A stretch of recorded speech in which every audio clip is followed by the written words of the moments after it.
Bem-vindos ao Justiça e Inovação.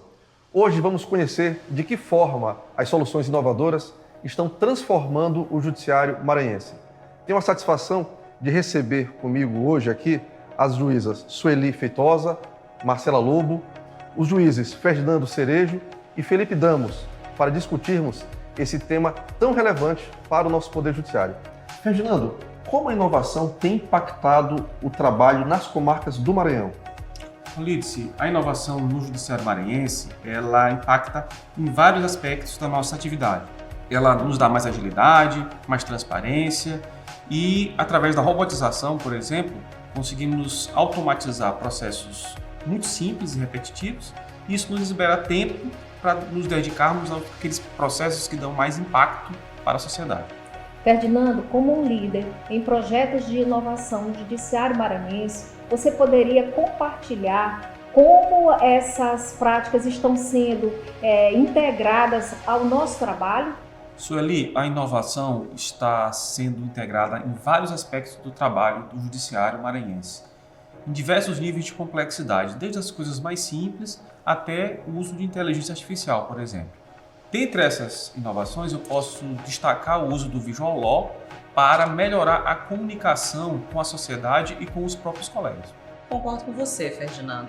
O Visual Law hoje é extremamente utilizado no Poder Judiciário, justamente por ser um recurso que simplifica informações legais complexas, permitindo que a sociedade, o público jurídico, possa compreendê-las com mais facilidade.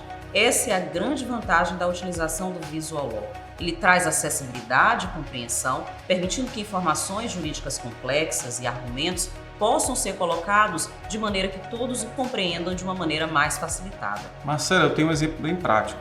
Lá no TRE, estava julgando um processo que envolvia cotas de gênero e raça e de fundo partidário tinha muitas contas para fazer, muitas frações, proporções, estava difícil de entender. Então, através de um recurso visual, através de um Visual Law, o popular desenha que eu entendo, e foi feita essa votação e todo mundo compreendeu de uma maneira mais rápida.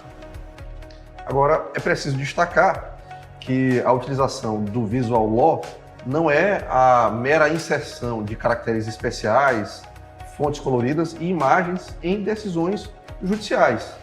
O operador do direito precisa compreender qual é a finalidade do Visual Law e refletir se aquele uso será adequado para o caso concreto, né?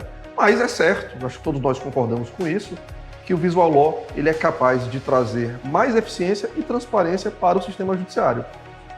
Com certeza. E complementando que a resposta de Ferdinando, um exemplo que a gente tem usado muito no nosso dia a dia é a extensão Tactic integrada com o ChatGPT, né, que é inteligência artificial. Com isso, a gente consegue fazer transcrição de audiências, reuniões administrativas em tempo real. Né? Ele gera o texto, você pode inclusive fazer suas anotações, acompanhar tudo. E isso tira a demanda que a gente tinha antigamente no servidor depois, ter que transcrever, assistir a audiência toda, ter todo um trabalho de secretarial na reunião administrativa. Né? Então essas ferramentas agilizam muito e a gente consegue ter mais tempo para fazer outras atividades. Felipe, você tem coordenado vários projetos de inovação no âmbito do Poder Judiciário do Maranhão. Agora, explica uma coisa para a gente. Como é que essa combinação do Tactic e do ChatGPT são capazes de resumir e de transcrever audiências e reuniões virtuais? Lídice, principalmente durante e após a pandemia, nós tivemos que nos readaptar e utilizar essas ferramentas de videoconferência, como Zoom, Teams, Google Meet. Então, essas plataformas, elas permitem que você transcreva e visualize a transcrição em tempo real das audiências e das reuniões. Com isso, você tem a informação precisa de quem falou o quê, né? E tem esse registro já gravado. Depois você consegue, com essas informações, com esses dados, você consegue ir para uma inteligência artificial, né, como o ChatGPT, que já é integrado nele, mas você também pode usar na plataforma por fora, e ele vai resumir, vai indicar pontos de ação, vai indicar os principais pontos do que foi falado naquela audiência, do que foi falado naquela reunião administrativa, permitindo que os julgadores tenham os elementos para decidir, que as reuniões administrativas, que as pessoas saibam tudo que foi falado com uma precisão muito grande, agilizando muito e aumentando de forma incrível a eficiência dessas reuniões. Felipe, e quais são os benefícios alcançados com a adoção dessas ferramentas? Você poderia enumerá-las? Claro, Sueli. Os principais benefícios, entre vários, são a agilidade, né, a praticidade e a integração, a precisão disso. Claro que as transcrições que são feitas, elas acabam tendo um errinho ou outro, né? Não é uma coisa 100%. Natural. Natural, exatamente. Mas todo o sentido do que é dito, tudo que é falado ali, ele é captado, né? Então isso causa agilidade. Por exemplo, eu aumentei muito, e outros colegas também, o número de audiências que a gente faz a sentença oral, por exemplo. Por quê?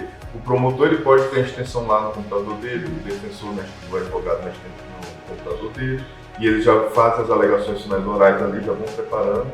Depois que eles fazem as alegações orais, eu já pego a transcrição, já consigo me guiar para fazer a minha sentença oral, o processo é resolvido ali, todo mundo já sai intimado, o processo já sai, não precisa depois ir para fazer alegações finais por escrito, por exemplo, nos processos criminais, que demorariam muito tempo, aí depois vai para a conclusão para a sentença, tem que rever, porque você já esqueceu, porque é tanto processo, e aí você depois tem que intimar todo mundo de novo, quer dizer, é um trabalho enorme de secretaria, de assessoria, que é poupado com a integração dessas duas ferramentas.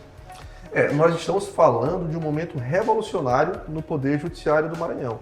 Ferdinando, na sua opinião, quais são os principais desafios na implementação dessas soluções inovadoras? Lídice, inovar no serviço público, ele tem desafios próprios. O primeiro é a conscientização das equipes e a capacitação das equipes nessas ferramentas. Muitas pessoas resistem ao novo. Além disso, nós temos o problema de aquisição das próprias ferramentas. Nós temos uma lei de licitação que engessa muitos aspectos na compra, por exemplo, de licença de softwares e na compra e na implementação de soluções inovadoras. Então, treinar equipes e adquirir softwares e insumos é um grande desafio. Com certeza, Ferdinando. Capacitar essas equipes também é uma questão de inclusão. É você trazer pessoas que muitas vezes não têm familiaridade com aquela temática, não têm familiaridade com aquela tecnologia e permitir que elas, através da capacitação, possam efetivamente contribuir dentro daquele ambiente. E além disso, né, como muito bem aqui descrito, né, durante as nossas conversas, é importante que a sociedade também participe desse processo e se sinta incluída a partir da facilitação daquelas temáticas, né, e a partir da facilitação da linguagem utilizada pelo Poder Judiciário. Assim, justiça e inovação caminham juntas, de mãos dadas, construindo um futuro em que tecnologia e tradição se unem para fortalecer o Poder Judiciário, tornando-o mais justo e acessível para toda a sociedade.